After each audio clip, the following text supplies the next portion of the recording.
मित्रांनो, मागच्या व्हिडिओमध्ये आपण एकूण चौकोन किती ते पाहिलं. आजच्या व्हिडिओमध्ये आपण सोबतच्या आकृती एकूण चौरस किती आहेत ते पाहूया.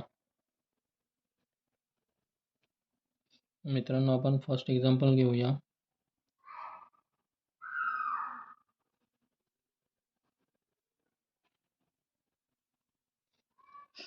मित्रांनो, इथे आपल्याला चौरस काउंट करायचे आहेत. आता या डायग्राम मध्ये आपले 2x2 ची डायग्राम आहे. म्हणजे आपल्याला इथे आन्सर काढताना 2x2 म्हणजे त्याच्या अगोदरच्या संख्यांचा वर्ग करायचा. 1 चा वर्ग प्लस 2 चा वर्ग म्हणजे 1 चा वर्ग आलं 1, 2 चा आलं 4. म्हणजे या आकृत्यामध्ये आपल्याला टोटल 5 चौरस काढता येणार आहेत.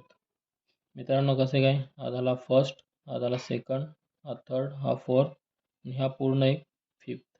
असे 5 चौरस आपल्याला ह्या आकृतीमध्ये भेटतात. मित्रांनो, आपण सेकंड एक्झाम्पल पाहूया.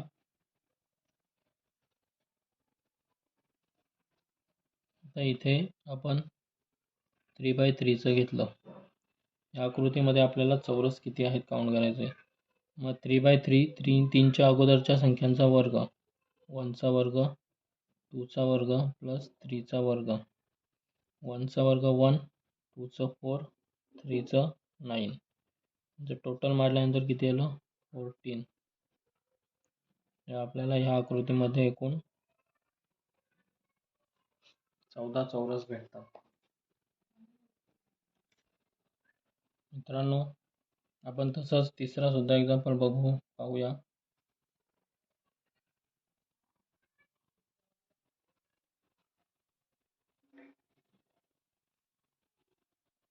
इथे आपण 4x4 चं घेतलं.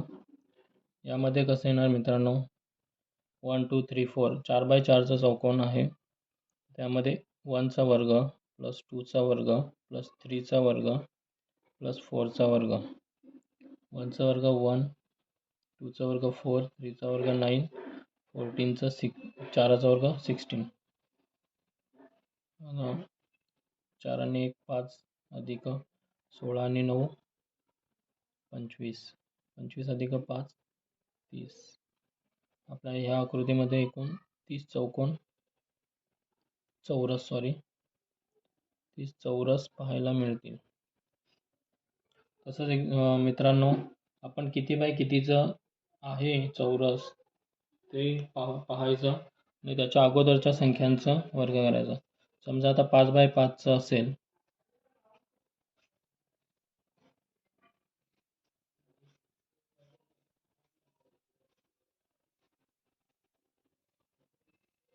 असेल 1 चा वर्ग, 2 चा वर्ग, 3 चा वर्ग प्लस 4 चा वर्ग प्लस 5 चा वर्ग. 1 2 3 4 चं त्यांचं आपण केलेलं आहे 30 अधिक 5 चा वर्ग 25. म्हणजे टोटल आन्सर आलं 55. आपल्याला ह्या आकृतीमध्ये 55 चौरस पाहायला मिळतील. मित्रांनो, अशाच नवनवीन व्हिडिओ मी तुमच्यासमोर घेऊन येत आहे. आपल्या चॅनलला सबस्क्राईब करायला विसरू नका. आपल्या चॅनलचं नेम आहे NG Solutions. तुम्ही @NG Solutions 02 असं यूट्यूबला जाऊन सर्च करू शकता. धन्यवाद मित्रांनो.